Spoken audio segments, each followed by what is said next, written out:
think it's this great charm offensive he's put on with the Trump administration ever since this trade war and tariff conversation even started, before the trade war even really kicked off, putting out press releases, bragging about, $350 billion investment in the U.S. economy. Just a day before he met Trump earlier this year, he put out a statement saying our job footprint is 2.6 million jobs or something like that, even though Apple only has about 100,000 employees. And these are the kind of headlines that Trump likes to hear. He has clearly shown that he knows what this president likes, how to maybe even stroke his ego a little bit. And it's clearly worked. He's won tariff exemptions for parts they need to build this Mac Pro. And as a slight concession said, OK, we'll build it in Austin. We've been building it there already. We were planning to build it in China, but never mind. We'll stick in Austin.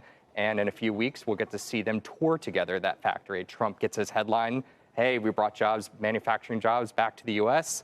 And Tim Cook gets a bigger win here because he gets to keep making other stuff in China, the more profitable products. Brian, your thoughts?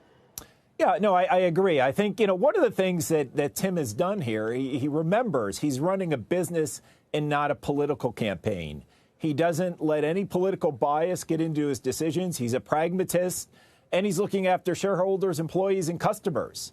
And that's the big difference between him and a lot of other tech vendors that have really revolted against Trump. So the stock has certainly shown good results here, and that can't hurt, the fact that he has not been a target of the president's ire, right, Brian? Oh, exactly. And I think they've been on the right side of data privacy, right? He's taken a very hardline stance on data privacy, and I think that's benefited him a lot, not just with Trump, but with politicians in general. And there hasn't been those sort of privacy to his point there. And I saw an ad last night. It was a brilliant ad where the little apple has a lock on it. Right. It's really good, and it says, we value privacy. And so far, so good on that. Yeah, there have been a few little mishaps here and there, especially in stuff going on in China, and some worries there about the way they're monitoring that stuff. But for the most part, yes, they've done a better job than the other big tech rivals. Brian, does this factor in at all in your view of this? I mean, you have a $300 price target.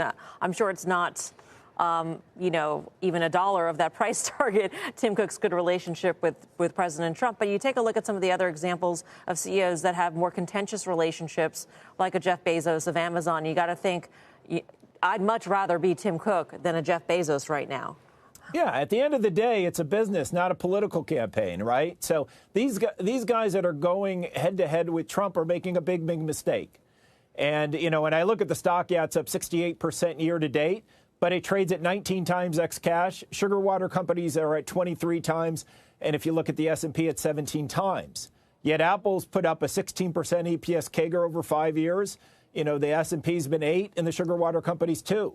So Apple is still very, very cheap. And why is this all happening? It's because you've got a eureka moment with investors. They're saying, I'm going to give Apple some credit for what they're doing in services. Now I'm really starting to see it.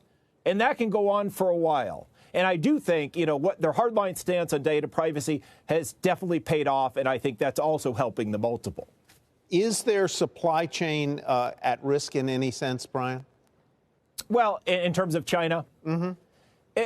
Absolutely. I think Apple's been smart in how they've played this, and they know that, depending on what happens here, the tariffs could go into effect in December 15th. But at the end of the day, they've had a long time to prepare. Could there be minor disruption? Of course.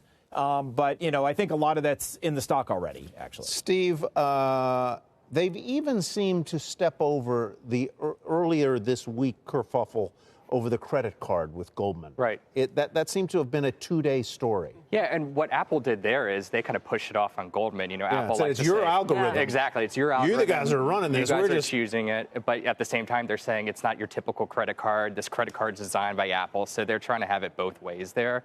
Don't know if I totally buy that, but yeah, they totally pushed it off on Goldman, and Goldman got all the flack for that. That was a brilliant move by them, too. Yeah.